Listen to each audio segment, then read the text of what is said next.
Analyzing a poem may seem like a tough task at first, but if you know how to analyze a poem properly, you will start loving new poems.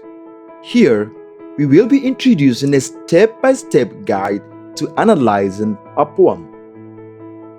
Also, we have presented you with an example to show how to analyze a poem. Before then, kindly subscribe to this channel and share this content on all social media platforms. This is hqwords TV. We welcome you to another exciting poetry video session. Hi, welcome on board once again. Steps to analyzing a poem. With these steps, you will be able to analyze poems skillfully and expertly. Here are the steps. 1. Read the poem and take notes.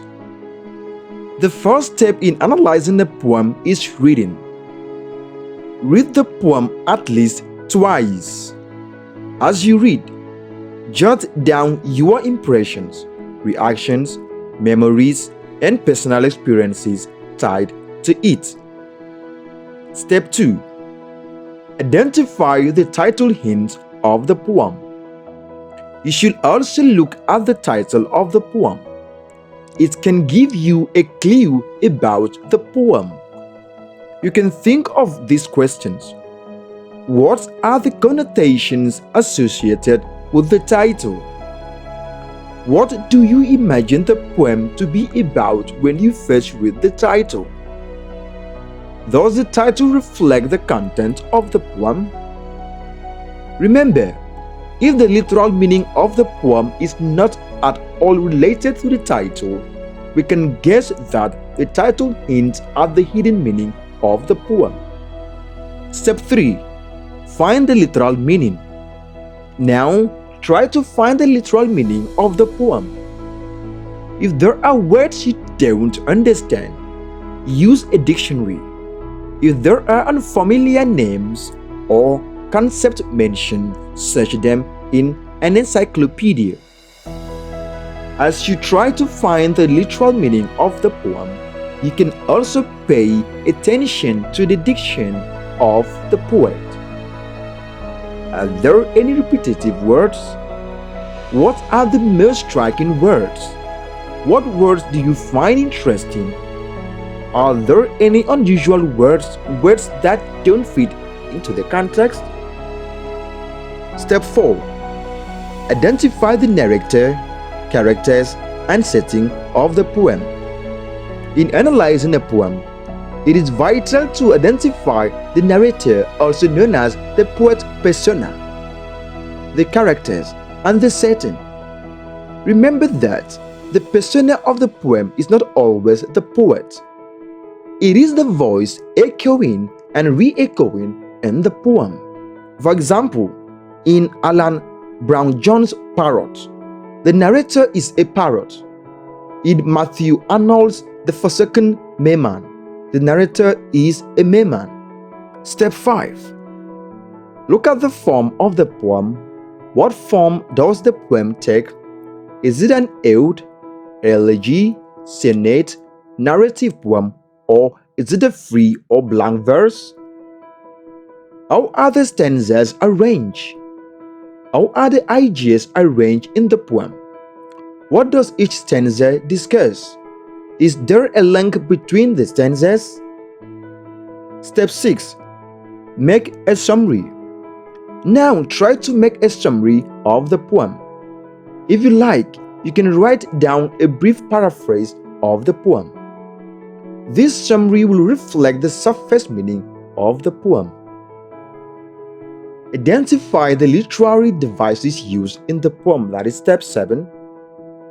Try to identify the literary devices used by the writer. What are the images and symbols used by the poet? How has the poet used imagery and symbols? Does he use other literary devices such as paradox, hyperbole, antithesis, and lots more? Step number 8. Identify the theme of the poem. When you analyze all the above said features in a poem, you can ask yourself the question, what is the main intention of the poem? What does he want to convey through the poem? This is the theme of the poem. You can also ask how he has conveyed the theme of the poem. What techniques has he used to bring out the theme? Example showing how to analyze a poem. You will be able to understand how to analyze a poem by looking at the following sample analysis. For our analysis, we shall use William Blake's poem entitled London. The poem reads thus: I wander through each chartered street, near where the chartered Thames does flow, and mark in every face I meet marks of weakness, marks of woe. In every cry of every man, in every infant's cry of fear, in every voice, in every ban, the mind-forged manacles I hear. How the chimney sweepers cry, every blackening church appalls, and the hapless soldier's sigh runs in blood down palace walls. But most through midnight streets I hear how the youthful harlot's curse blasts the newborn infant's tear and blights with plagues the marriage hearse. First, let's look at the title of the poem, London.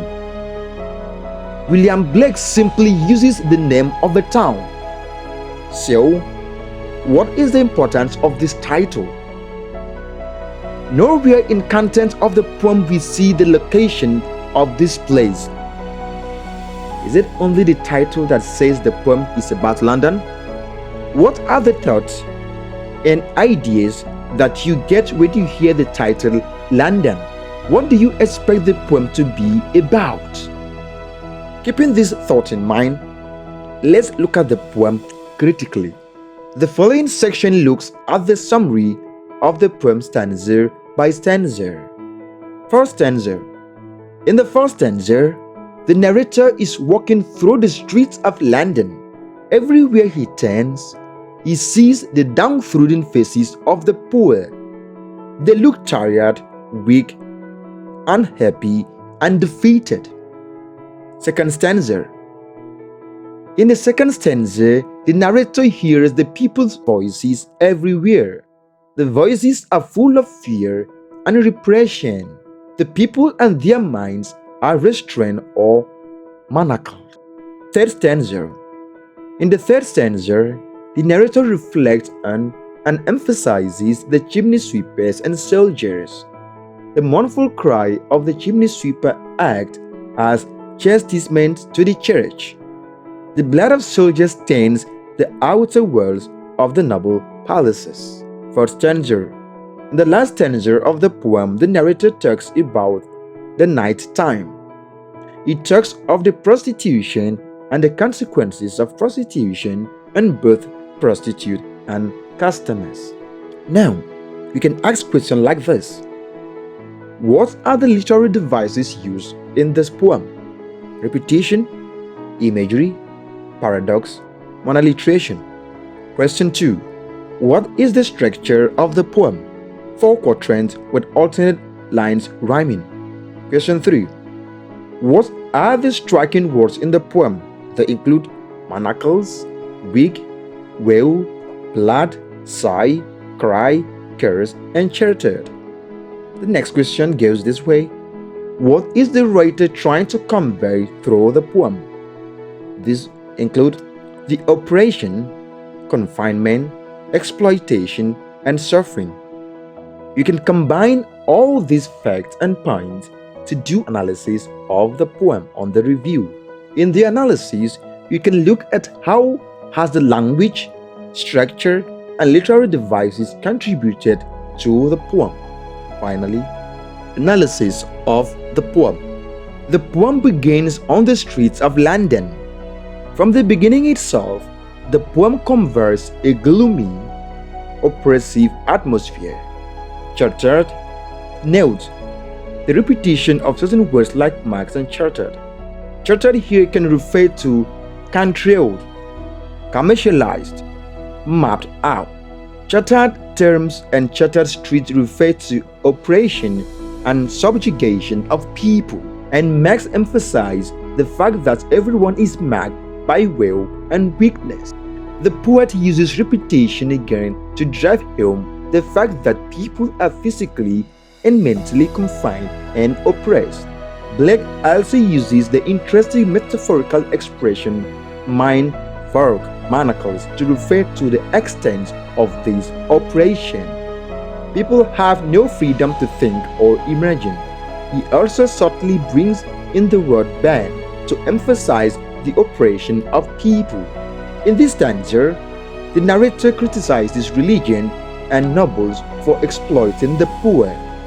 Chimney sweepers and soldiers can be a representation of the poor, exploited class, whereas church and palace walls represent the nobility and religion.